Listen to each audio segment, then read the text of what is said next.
Të nderuar miq, do zhvillojmë një bisedë rasti me profesorin Aleksandar Grebenarov, me cilin do të flasim për marrëdhëniet maqedono-bullgare. Profesore, благодарам, що прихватихте разговор за Lime TV. Аз също благодаря за поканата да участвам в такъв разговор. И така. Дали и какво влияние ќе имат локалните избори за односите меѓу Република Северна Македонија и Бугарија? Имат. За съжаление, имат доста активно отношение, така място в отношението на Република Македония към България. А, То може би в цялостен план, ако погледнем политиката на правителството на Мицковски, виждаме така една негативна светлина, негативни атаки срещу България, срещу българската външна политика. Няма и да забравя, когато още 2-3 месеца, през септември миналата година, когато току-що дошъл на вас Мицковски, направи изявление, че някакво странно понятие в юридически смисъл, че ако може Конституцията в българите да се пишат в Конституцията на Република Македония, но с възможност за известно отлагане. Тоест, първо да бъде приета Македония в Европейския съюз, а по-късно да бъде приета тази поправка в Конституцията. Тази година през 2-3 месеца има някакви доста странни изявления в критичен дух към България. Ето, например, през месец май на една пресконференция с Антонио Кошта.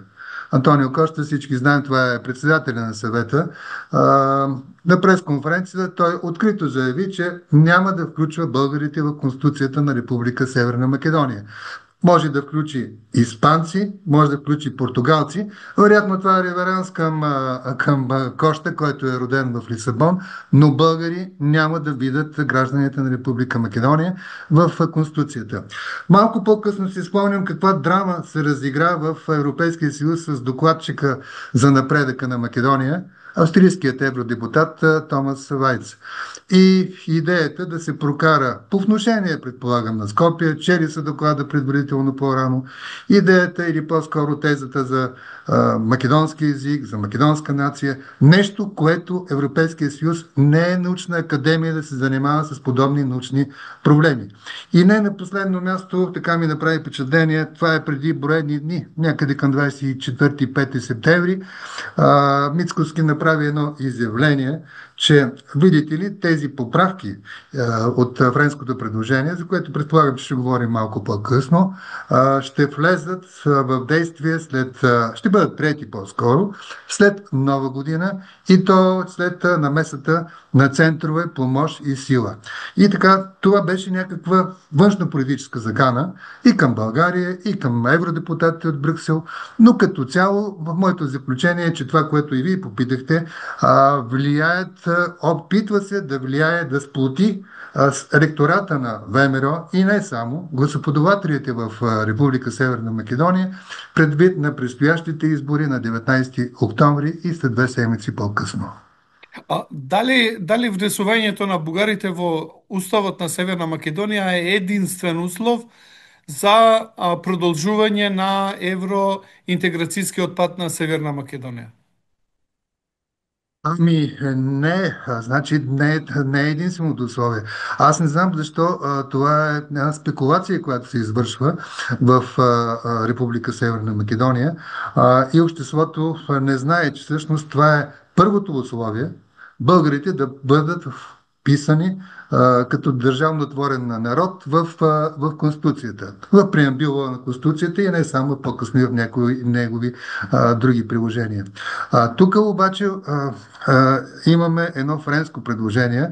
Френско предложение, защото е изготвено по времето на мандата на Франция, като председател, ротационния принцип на Франция. И това френско предложение включва няколко други мерки, пакет от мерки, които трябва да се знаят. И от обществото в Република Северна Македония. Кои се тие услови кои што Да. францускиот предлог ги ги бара от Северна Македония? Мгм. Ами, първо приоритетно място е говорът на омразата. Говорът на омразата, двете държави, е записано България и Република Северна Македония, трябва да приемат ангажименти да отстранят проявите на говора на омразата, който може да се появи на обществени места, в паметници, в публичното пространство, в медиите, включително и в частни медии, които, разбира се, те могат да си говорят и приказват каквото си искат, но крайна сметка да съблюдават този приоритет. И още нещо. Тук имаме органи като външните министерства на двете държави, които трябва да следят за този говор на омраза, да реагират, да предупреждават ваши колеги, и не само това, и учебници, учебни помагала, говоря и за професори, колеги, които пишат с този стил, с този език. Има и друга приоритетна мярка. Това са реабилитация на жертвите от комунистическият режим по време на от 1945 до 1990 година. Значи, това е първо. На първо място трябва да се осъдят, да се иска извинение за тези репресии, които са извършени през тези десетилетия. И също така, другото нещо, другия елемент от тази мярка е да се представят, да се освободят от всички архиви, които са на полицейските служби, на контраразузнаването, на разузнаването, всички тези архиви, които говорят, които стоят притиснати някъде, закрити, не се пускат за ползване, да бъдат открити. Това, което направи България. Всъщност са тези мерки, и както и реабилитацията, както и осъждането на комунистическия режим, се направи в България. Откриването наистина на архивите вече е съвсем свободно в България. Аз лично съм ходил по няколко пъти при моите колеги в Република, тогава Македония, и рядко са ми давали документи, които са така по-съкровенни, по-важни и съдържат детайли от този период.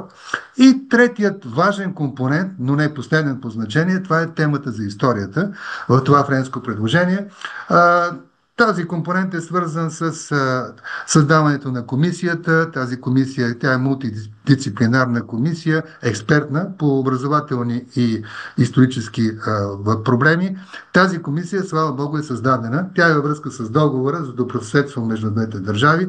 Тя действа, но действа не така активно, както се иска, защото вече 6 години или колко, виждам, колегите се измъчват, работят по едни и същи проблеми, връщат се, публикуват се протоколите, това, което е записано във френското предложение, но идеята е да посочат празници, събития за общи чествания. Това не става. Това не става и така бъдещето, дано всъщност тази комисия помогне да се активизират тези отношения и това френско предложение в някаква степен да започне да действа в цялост. Колко владата на Северна Македония има разбиране за презементите обвръзки от французският предлог? Ами, това, което и казах преди малко, значи много е странно, че управляващите в Македония, особено сегашните, не разкриват всички тези елементи, които трябва да се случат, а през цялото време те активизират и всъщност това искане. Те представят искането на България единствено като приемане на българите в Конституцията. Всички тези мерки остават някъде много настрани. Но нека да си припомним крайна сметка как е създадено това френско предложение. Така няколко важни елементи от тази хронология. През 20 юни 2022 година в Страсбург всички членове на Европейския съюз приемат това предложение, това френско, така наречено френско предложение. Няколко дни по-късно френското предложение е прието от Народното събрание на Република България. Малко по-късно цялото френско предложение е прието и от парламента на Република Северна Македония. Идва и 17 юли 2022 година, когато двамата външни министри, госпожа Генчовска и господин Буяр Османи. Буяр Османи, подписват протокол за този протокол, който е всъщност едно към едно от така нареченото френско предложение. От тук насетне, от 17 юли нататъка, това е международен акт, с който трябва да се съобразяват всички, всички политици, всички управляващи, всички опозиционни сили в двете държави. Сега, виждам, че се правят някакви опити за реконструкция на този протокол, за реконструкция на гласуваното от парламента в така наречено френско предложение.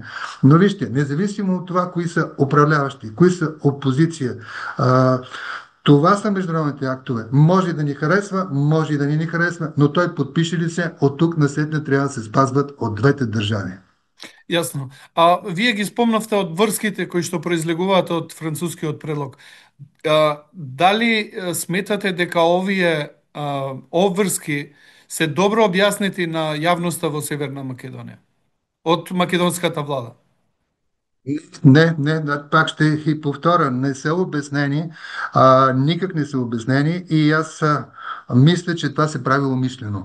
Прави се умишлено, защото по този начин, виждате, България е обявена като враг номер едно, неприятел на България и да, в един момент, вероятно, може би, ще се стигне до вписването на българите в Конституцията, но от тук насетне няколко пъти вече в предишни свои изявления премиерът на Република Северна Македония заявява, че това ще бъде, може би, последното искане. А пък българите в България, може би, ще искат и нови, и нови, и нови искания. Всички тези искания са записани в така нареченото френско предложение и, както съобщих преди малко, те са приети от парламента на Република Северна Македония. Така че трябва да се изпълняват, за да се получи наистина международно признание, което България иска за Република Северна Македония. Дали договорот за добрососедство, пријателство и соработка, подпишан меѓу двете земји од 1 август 2017 година, предвидува заедничка историја меѓу Северна Македонија и Бугарија? Да, има такова понятие, има такава формулировка за обща история, така, че трябва да има такава обща история между двете държави в договора. Това е абсолютен компромис, защото много често премиерът на Република Северна Македония говори, че всички тези мерки, всички тези искания са някакъв много голям компромис за Република Македония. Северна Македония, да я наричаме. Терминът обаче обща история е по-голям компромис за българската държава. Защото няма да влизам в детайли, исторически детайли от развитието на България и областта Македония, но дълго време, по време на средновековието, тя е наричана като Долна България. Имаме Горна и Долна България. Няма да навлизам в детайли по време на Възраждането, когато всичките български просветители и духовници всъщност говорят и пишат изключително на български език и само на български език. Разбира се, те учат и гръцки училища, но говорят, че македонски език тогава няма и македонци, което показва, говоря по самоидентификация, всичките статистики, включително османски, всякакви чуждестранни документи, които сме виждали в периода до Балканските войни, до Първата световна война, липсва понятието македонец, липсва понятието македонски език. Не тук по време на периода до 12-та година и българската екзархия има училища, има църкви в почти всяко българско градче, българско селище по-скоро в Македония. По време на Балканската война от 20 000 души доброволци от цяла Македония се записват в българската войска. Малко по-късно, през 1941-1944 година, по време на Втората световна война, това е един наистина сериозен период, който още не е изучаван истински от историците. Аз с мой колега и числих, че около 30-35 български военнослужащи от Вардарска Македония пишат, че са българи, освободени са от германски плен, но всичко това показва, че в Вардарска Македония от древността до 1944 и 1945 година са живели българи или днешните потомци са наистина родственици на тези българи. Така че Това е всеобщата история. Значи в Македония се опитват някои да наричат всеобщата история споделена история, което е малко смешновато, но така че компромисът е много голям в България. Но мъничко малко да продължа и нататък след 45-та година, когато в Македония вече се установява една тоталитарна система на управление. Режима на Тито и изобщо на комунистическите власти е много силен. Реактивира се идеята, доктрината за македонска нация, която е много удобна за Тито, а разбира се и тя е насаждана и от Москва и в някаква степен засягат и българските управляващи среди.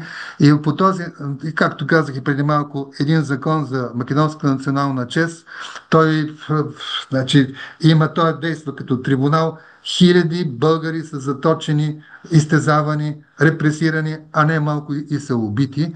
И по тази причина няколко поколения вече, български поколения, които техните роднини и техните предци са с изявено българско самосъзнание, не се изявяват като българи по разбираеми причини. Така, но идват, но нека така да припомня и на уважаемите зрители и слушатели какво се случва с българите, които изобщо днешните граждани на Република Македония, които желаят да бъдат български граждани. Скоро нашият министър на вътрешните работи обяви, че от 2005 до 2015 година 216 хиляди македонски граждани са получили българско гражданство. Проявили са, те са казали, че имат българско самосъзнание и са получили българския паспорт. Аз от тук насетне се питам обаче, ако тази тенденция продължи, тези 216, мисля, че са 250 хиляди души вече с българско гражданство, тази тенденция на прогресивно се увеличава. Аз мисля, че няма да се борим за изобщо България, няма да устоява да бъде българското младсинство в Република Македония, а обратно, в морето от българи и албанци, тогава всъщност така наречените македонци ще се борят за своето място в Конституцията. Така че има важно значение това днеска, как се чувства. Значи и още нещо. България никога не проявява някакви аспирации. Тя не се бърка в сегашното самоопределение на жителите на Република Македония. Съблюдава реалностите, но крайна сметка това са реалностите. 250 000 граждани на Република Македония, отново го повтарям и потретвам, са пожелали и са получили българско гражданство. Професоре, се приближуваме конкретно на разговорот, сакам уште нешто да ве прашам.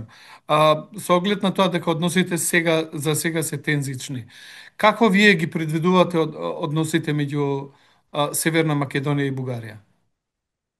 Ами, отношенията са много така критични са, за съжаление. Много често нашата подадена ръка, братска подадена ръка, не се приема, въпреки че през близките 15-20 години България при всякакви възможни случаи, бедствия, различни природни бедствия, пожари, земетресения 1963 година е първата държава съседна на Република Македония, сега северна, която подава братски ръка за помощ. Нека да не забравяме крайна сметка, че България първа призна Република Македония през 1992 година, спомогна за нейното включване в обществото на народите, в НАТО през 2020 година. Изобщо спомогна за нейното утвърждаване като държава, като млада държава в цялостното в света. Сега бих искал и да припомня на уважаемите зрители през този трагичен пожар на 15 срещу 16 март, когато в Кочани избухна дискотеката именно този пожар и загубиха живота си 62 души. България първа се отзова поиска разрешение за помощ и в България пристигнаха 14 души, тежко болни, чрез вертолета Спартан, чрез линейките и по различни други начини пристигнаха в България и се лекуваха в София, Пловдив, болницата във Варна. Пристигнаха и техните близки да бъдат до тях. И българското правителство отпусна тази помощ безвъзмездно. безвъзмезно, която струва 1 500 000 души. Да не забравяме и още нещо, което се случи пък още по-скоро. Това беше през юни, когато имаше през май, мисля, че беше срив в енергийната система на Република Северна Македония. Знаете, за часове, мисля, че за едно денонощие и повече, България пусна електрически ток чрез своята мрежа, за да може всъщност абонатите, за да може населението, за да може производството да заживее нормално. Всички тези помощи, които България отпусна, разбира се, отпуска ги като братска държава. България, отново повтарям, тя не е враг на Република Македония. Тя не може да бъде враг на държава, чието граждани са потомци на родственици. България признава границите, признава днешните реалности, признава правото на самоопределение на гражданите на Република Македония, независимо как ще се наричат. Тя обаче като държава с славно минало, древна история и култура не може да си позволи да се извършат манипулации, фалшификации и присвояване на български исторически личности и събития от страна на Скопия. Време е, според мен, управляващите в Скопия да преосмислят своята позиция към своят източен съсед България и да приемат подадената ръка, за да заживеем без конфликти, без противоречия, без връжди, заедно в едно семейство в Европейския съюз. Професоре Гребенаров, благодаря много за разговорът. Аз също благодаря за поканата и пожелавам успех. Hvala ви много.